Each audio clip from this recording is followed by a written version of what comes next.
നബി തങ്ങൾ നടക്കാൻ കഴിയാതെ തളർന്നു വീണു. വീണ്ടും വന്നു. അവർ ഹബീബിന്റെ കൈ പിടിച്ചുയർത്തി നബി തങ്ങളോട് നടക്കാൻ പറഞ്ഞു. മുഹമ്മദേ നടക്ക്. അല്ലാഹുവിന്റെ ഹബീബ് ത്വായിഫിന്റെ മണലാരുണ്യത്തിലെ കുടുംബക്കാരുടെ സഹായം പ്രതീക്ഷിച്ച് കടന്നു വന്നതാണ്. സഹായിക്കുമല്ലോ എന്ന പ്രതീക്ഷയോടെ കടന്നു വന്നവരാണ് അവർ. സഹായിക്കുമെന്ന പ്രതീക്ഷയോടെ കടന്നു വന്നവരാണ്. പക്ഷേ അവരാണ് കല്ലെറിയുന്നത്, അവരാണ് ആക്രമിക്കുന്നത്. നബി തങ്ങളോട് വീണ്ടും നടക്കാൻ പറഞ്ഞു. വീണ്ടും നബി തങ്ങളെ കല്ലെറിഞ്ഞപ്പോ നബി തങ്ങൾ മുടന്തി ഒരു മരത്തിന്റെ മറവിൽ വിശ്രമിച്ചു കൊണ്ടിരിക്കുമ്പോഴാണ് മഹാനായ പർവ്വതങ്ങളെ കാക്കുന്ന പർവ്വതങ്ങളുടെ ഉത്തരവാദിത്തമുള്ള മാലാക്കമാര് കടന്നു വരുന്നത്. യാ റസൂലല്ലാഹ്, അല്ലാഹുവിന്റെ ഹബീബേ, ലാ ഇലാഹ ഇല്ലല്ലാഹ് മുഹമ്മദുർ റസൂലുള്ളാഹ് എന്ന കലിമത്തു തൗഹീദിൽ വിശ്വസിക്കാൻ പറഞ്ഞതിന്റെ പേരിൽ ഇത്രയും നിഷ്ഠൂരമായി താങ്കളെ ആക്രമിച്ച ഈ സമുദായത്തെ, ഈ സമൂഹത്തെ, ഈ നാട്ടുകാരെ ഈ പർവ്വതത്തിന്റെ താഴെയിട്ട് ഞാൻ നശിപ്പിക്കട്ടെ. പർവ്വതങ്ങൾ അവരുടെ തലയുടെ മുകളിലിട്ട് ഞാൻ നശിപ്പിക്കട്ടെ. ഭൂമിയുടെ അടിയിലേക്ക് അവരെ താഴ്ത്തി ഞാൻ നശിപ്പിക്കട്ടെ എന്ന് ചോദിച്ചപ്പോ അല്ലാഹുവിന്റെ ഹബീബിന് ഓക്കേ എന്ന് പറഞ്ഞാൽ മതി. മൗനം സമ്മതമാണല്ലോ. നബി തങ്ങളൊന്ന് മിണ്ടാതിരുന്നാൽ മതി. നിമിഷ നേരം കൊണ്ട് തന്നെ ആക്രമിച്ച ആളുകളെ എല്ലാവരെയും നശിപ്പിച്ച് കളയാനുള്ള ഒരു കഴിവ് അല്ലാഹുവിന്റെ ഹബീബിനുണ്ടായിട്ട് നബി തങ്ങൾ അവിടെ നിന്ന് പറയുന്ന മറുപടി, അവര് നശിച്ചത് കൊണ്ട് എനിക്കെന്ത് നേട്ടമാണുള്ളത്? പർവ്വതത്തിന്റെ താഴെ അവരെ കൊണ്ടുപോയി പർവ്വതങ്ങൾ ആകാശങ്ങളിലേക്ക് ഉയർത്തി അവരുടെ തലയിലേക്ക് പർവ്വതങ്ങൾ വലിച്ചെറിഞ്ഞ് അവരെല്ലാം ചതഞ്ഞ് മരിച്ചതുകൊണ്ട് എനിക്കെന്ത് നേട്ടമാണ് ലഭിക്കാനുള്ളത്? എങ്ങാനും ഒരുപാട് കാലശേഷം ഇവരിൽ നിന്നുള്ള ആരെങ്കിലും ഒരാൾ അല്ലാഹുവിന്റെ ദീൻ മനസ്സിലാക്കി ഇസ്ലാമിലേക്ക് കടന്നു വന്നാൽ അതാണല്ലേ എനിക്കുത്തമം എന്ന് പറഞ്ഞവർക്ക് സമാധാനത്തിന്റെ സന്ദേശം നൽകിയ അല്ലാഹുവിന്റെ ഹബീബ് ആ സമയത്ത് ദുആഇനെ ഉപയോഗിച്ചില്ല. ബദറിന്റെ രണാങ്കണം നടക്കുകയാണ്. ബദറിന്റെ രണാങ്കണം നടക്കുകയാണ്. എല്ലാവരും യുദ്ധത്തിന് തയ്യാറായി കൊണ്ടിരിക്കുകയാണ്. സ്വഹാബാക്കളായ ആളുകൾ, എല്ലാ സ്വഹാബാക്കളും യുദ്ധത്തിന് കൊടുമ്പിരി കൊള്ളുന്ന സമയത്ത് തന്റെ വാള് മൂർച്ചയൂട്ടി യുദ്ധത്തിലേക്ക് ഇറങ്ങിയപ്പോ അല്ലാഹുവിന്റെ ഹബീബിന്റെ വേണമെങ്കിൽ ദുആ ചെയ്യാം. അല്ലാഹുവേ, ഈ യുദ്ധത്തിൽ ഞങ്ങൾക്ക് വിജയം തരണേ അല്ലാ. നീ എനിക്ക് ഉത്തരം നൽകുമെന്ന് ഉറപ്പ് നൽകിയ ഒരു പ്രാർത്ഥനയുണ്ടല്ലോ. ദുആ ചെയ്യുവീൻ, ഞാൻ ഉത്തരം നൽകാമെന്ന് ഉറപ്പ് നൽകുന്ന ഒരു പ്രാർത്ഥന നീ എനിക്ക് തന്നിട്ടുണ്ടല്ലോ അല്ലാ. ഞാൻ നിന്നോട് ചോദിക്കുകയാണ്, ഈ ബദർ യുദ്ധത്തിൽ ഞങ്ങളെ വിജയിപ്പിക്കണമെന്ന് ദുആ ചെയ്യാ. പക്ഷെ അല്ലാഹുവിന്റെ ഹബീബ് ആ സമയവും ഉപയോഗിച്ചില്ല. 313ഓളം ആളുകൾ, ആയിരക്കണക്കിന് സുസജ്ജരായ സൈന്യങ്ങളോട് വീരോടെ വാശിയോടെ പടപൊരുതി വിജയിച്ച വിജയം അല്ലാഹുവിന്റെ ഹബീബ് ദുആ ചെയ്ത് ചോദിച്ചു വാങ്ങിയതല്ല. അല്ലാഹുവിന്റെ ഹബീബ് ദുനിയാവിൽ പ്രതിസന്ധിയുണ്ടായി, ഒരുപാട് പ്രയാസങ്ങൾ ഉണ്ടായിട്ട് ദുആ ചെയ്യാതെ ഈ ദുആഇനെ എടുത്തു വെച്ചു. എവിടേക്കെന്നറിയോ? ചെറുപ്പക്കാരാ, ആർക്കോ വേണ്ടി ഒച്ച വെക്കുന്ന നമ്മള്, ആർക്കോ വേണ്ടി ശബ്ദിക്കുന്ന നമ്മള്, ആർക്കോ വേണ്ടി സമയം കളയുന്ന നമ്മള്, ആർക്കോ വേണ്ടി ഉറക്കൊഴിക്കുന്ന നമ്മള്, നിങ്ങളാണിത് ആലോചിക്കേണ്ടത്. എന്താണ് അവര് നമ്മൾക്ക് വേണ്ടി ചെയ്തു തന്നത്? എന്നാൽ നമ്മൾക്കെല്ലാം ചെയ്തു തന്ന ഒരാളുണ്ട്, നമ്മളെ ഓർത്ത് കരഞ്ഞു പോയ ഒരാളുണ്ട്. മരണസമയത്ത് ഇന്നലിൽ മൗതില സക്കറാത്ത്, മരണത്തിന് വല്ലാത്ത വേദനയുണ്ട് എന്ന് പറയുന്ന സമയത്ത് ഫാത്തിമ ബീവി റളിയല്ലാഹു അൻഹയെ തന്റെ സമീപത്തേക്ക് വിളിച്ചിട്ട് ഫാത്തിമയോട് പറഞ്ഞു, ഫാത്തിമ, ഇന്ന് ഞാൻ മരിക്കാൻ പോവുകയാണ്, ഇന്ന് ഞാൻ മരിക്കാൻ പോവുകയാണെന്ന് പറഞ്ഞപ്പോ മഹദിയായ ഫാത്തിമ റളിയല്ലാഹു അൻഹ പറയുന്ന ഒരു വാക്കുണ്ട്, വാകർബാ. അല്ലാഹുവേ, എന്റെ ഉപ്പയുടെ വിഷമം ഓർക്കുമ്പോൾ എനിക്ക് വിഷമം തോന്നുകയാണ്, എന്റെ ഉപ്പയുടെ പ്രയാസം ഓർക്കുമ്പോൾ എനിക്ക് പ്രയാസം തോന്നുകയാണ്. മഹാനായ ഹസൻ ഹുസൈൻ റളിയല്ലാഹു അൻഹു കടന്നു വന്നിട്ട് പറയാണ്, വാ ജദ്ദാ, എന്റെ ഉപ്പാപ്പ, എന്റെ വല്യുപ്പയുടെ വിഷമം ഓർക്കുമ്പോൾ ഞങ്ങൾക്ക് പ്രയാസം തോന്നുകയാണ്. എല്ലാവരും ചുറ്റുഭാഗത്ത് നിന്ന് കരഞ്ഞുകൊണ്ടിരിക്കുമ്പോഴാണ് അല്ലാഹുവിന്റെ ഹബീബ് അവിടെ നിന്ന് പറയുന്നത്, മരണത്തിന് അസഹനീയമായ വേദനയാണ് ആയിഷ, സഹിക്കാവുന്നതിലപ്പുറവും വേദനയുണ്ട് ആയിഷ, ഇത് താങ്ങാവുന്നതിലും അപ്പുറമാണെന്ന് അല്ലാഹുവിന്റെ ഹബീബായ റസൂലുള്ളാഹി സല്ലല്ലാഹു അലൈഹി വസല്ലം തങ്ങൾ ആയിഷയോട് പറഞ്ഞിട്ട് ആയിഷ ബീവി റളിയല്ലാഹു അൻഹയോട് പറയാണ്, ആയിഷ, ആയിഷ ഉമ്മത്തി, മരണ സമയത്ത് വേദന അനുഭവിക്കുന്ന സമയത്ത് നബി തങ്ങൾ വിളിച്ചത് ഉമ്മത്തിനെയാണ്. തന്റെ സമുദായത്തിന്റെ കാര്യം റബ്ബിനോട് പറയാം. മരണസമയത്ത് വേദന എന്ന് പറഞ്ഞാലേ പ്രസവം മരണത്തിന്റെ ഭാഗമാണെന്നാണ് പറഞ്ഞത്. പ്രസവം പെണ്ണുങ്ങൾക്ക് പ്രസവ വേദന അറിയാം, ആണുങ്ങൾക്ക് അറിയില്ലല്ലോ. അപ്പോ പ്രസവം മരണത്തിന്റെ വേദന എന്ന് പറഞ്ഞ പ്രസവ വേദന അസഹനീയമാണ്. അപ്പൊ മരണവേദന ആലോചിച്ചാൽ പോരെ. ആ സമയത്ത് പോലും നബി തങ്ങൾ പറയുന്നത്, ഉമ്മതീ, എന്റെ സമുദായത്തിനെ ഇങ്ങനെ വേദനിപ്പിക്കല്ലേ, എന്റെ സമുദായത്തിന്റെ കാര്യത്തിൽ എന്നെ തൃപ്തിപ്പെടുത്തണമേ എന്ന് അല്ലാഹുവിനോട് ദുആ ചെയ്യാൻ. മഹാനായ അലി ഇബ്നു അബീ ത്വാലിബ് റളിയല്ലാഹു അൻഹു കൂഫക്കാരായ ആളുകളോട് ചോദിക്കുന്നുണ്ട്, കൂഫക്കാരാ, നിങ്ങൾക്ക് പരിശുദ്ധമായ ഖുർആനിൽ ഏറ്റവും തൃപ്തിയുള്ള ആയത്ത് ഏതാണ്?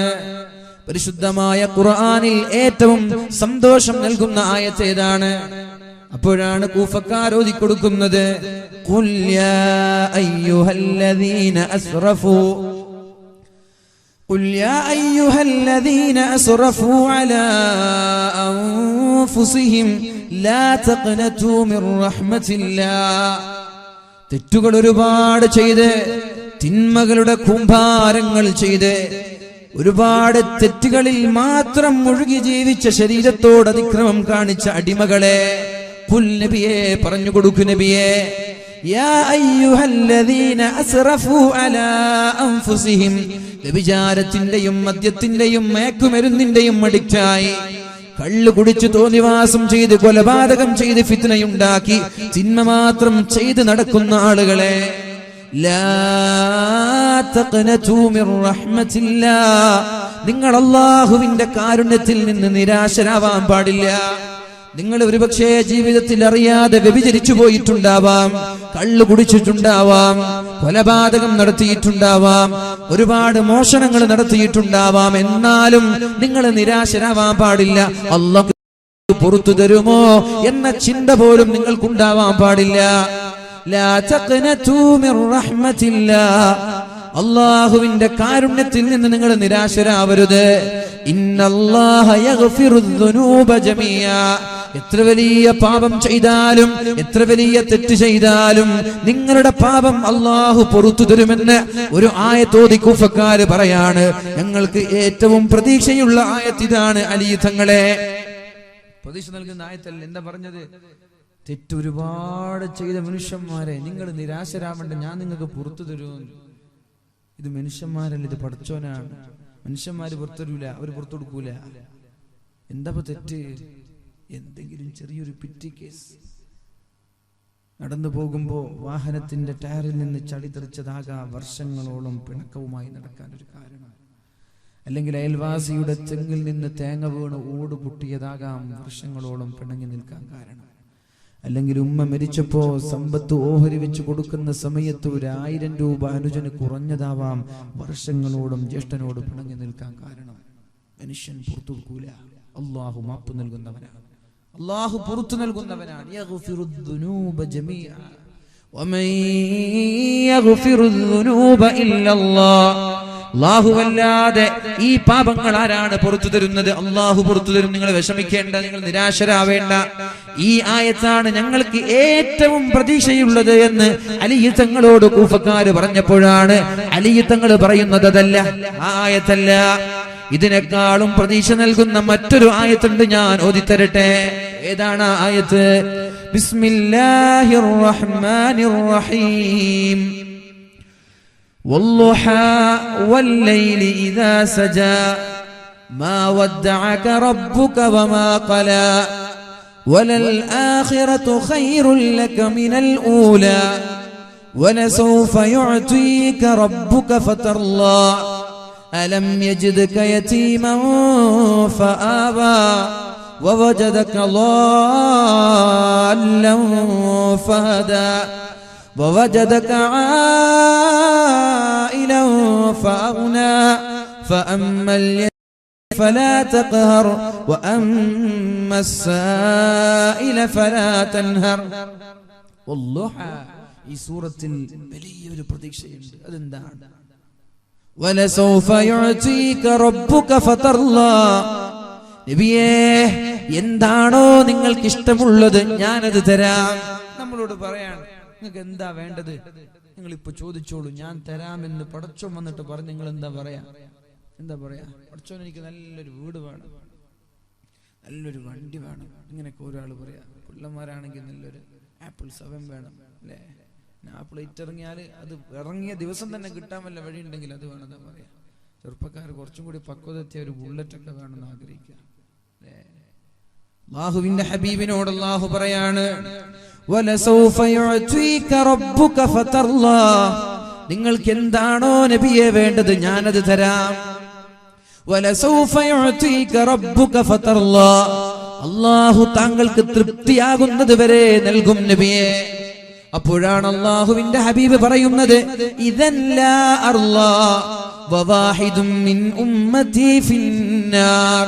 അല്ലാഹുവേ, നീ പറഞ്ഞത് ഞാൻ ഇഷ്ടപ്പെടുന്നത് എനിക്ക് തൃപ്തിയാകുന്ന കാര്യം വരെ എനിക്ക് എന്താണോ തൃപ്തിയുള്ളത് അത് തരാമെന്നല്ലേ നീ പറഞ്ഞത്. എന്നാൽ എനിക്ക് ഏറ്റവും തൃപ്തിയും സന്തോഷവും നൽകുന്നത് എന്റെ സമുദായത്തിൽപ്പെട്ട ഒരാളും നരകത്തിൽ കിടക്കാൻ പാടില്ല. ഇനി ആലോചിക്ക് ചെറുപ്പക്കാരാ, വേണോ വിരാട് കോഹ്ലിക്ക് വേണ്ടിയിട്ടുള്ള വാഗ്വാദങ്ങൾ വാട്സപ്പിൽ വേണോ? ആലോചിക്ക്. ക്രിസ്ത്യാനോ റൊണാൾഡോയും ലയണൽ മെസ്സിക്കും വേണ്ടിയിട്ട് ഫേസ്ബുക്കിൽ സംവാദങ്ങൾ നടത്തണോ? സത്യത്തിൽ ഇവർക്ക് നമ്മളെ അറിയോ? അവർ നമ്മളെ കണ്ടിട്ടുണ്ടോ? ഇനി കണ്ടാൽ മെയിൻ ചെയ്യോ ഉണ്ടോ? നിങ്ങൾ ആലോചിക്കാൻ വേണ്ടി പറയാം. വിഡ്ഢികളുടെ ലോകത്ത് ജീവിക്കരുത്. നിങ്ങൾ കളി കാണുന്നതോ അതിന്റെ സ്കോർ അറിയുന്നതോ ഒന്നുമല്ല ഞാൻ പറയുന്നത്. ഇവർക്ക് വേണ്ടിയിട്ടുള്ള വാഗ്വാദം അത് വിഡ്ഢിത്തരമാണ്. ബുദ്ധിയില്ലാത്ത വിഡ്ഢികളുടെ ലോകത്ത് ജീവിക്കുന്ന ആളുകളാണ് ഈ കൂട്ടരെന്ന് ഞാൻ വളരെ വ്യക്തമായി പറയാം. ഒരു മടിയില്ല വിഷയത്തിൽ. ഞാൻ പറഞ്ഞു, നിങ്ങൾ കളി കാണുന്നതോ അല്ലെങ്കിൽ സ്കോർ അറിയുന്നതോ വാർത്ത വായിക്കുന്നതോ അതൊന്നുമല്ല ഞാൻ പറയുന്നത്. ഞാൻ പറയുന്നത് ഈ വിഡ്ഢികളെ കുറിച്ചാണ്. കളി കഴിഞ്ഞു, അവർ പൈസ വാങ്ങിപ്പോയി, പിന്നെ അവർക്ക് വേണ്ടിയിട്ട് നമ്മളിവിടെ സംവാദം നടത്തിയില്ലാത്ത സമയം കളയുന്നത്. ആ സമയത്ത് ഈ നമ്മെ ഓർത്ത് കരഞ്ഞ ഹബീബിനൊരു സലാത്ത് ചൊല്ലിയാൽ അതായിരിക്കും നാളെ ആഖിറത്തിൽ ഏറ്റവും ഉപകാരം ഉണ്ടാവുക. അല്ലാഹു നമ്മൾക്ക് ബോധം നൽകട്ടെ. അല്ലാഹുവിന്റെ ഹബീബായ റസൂലുള്ളാഹി സ്വല്ലല്ലാഹു അലൈഹി വസല്ലമ തങ്ങളെ അല്ലാഹുവിനോട് പറയാണ്, ഇദൻ ലാ അർളാ വവാഹിദും മിൻ ഉമ്മതി ഫിന്നാർ, എന്റെ സമുദായത്തിൽപ്പെട്ട ഒരാൾ പോലും നരകത്തിൽ കിടക്കുന്നത് എനിക്കിഷ്ടമല്ല.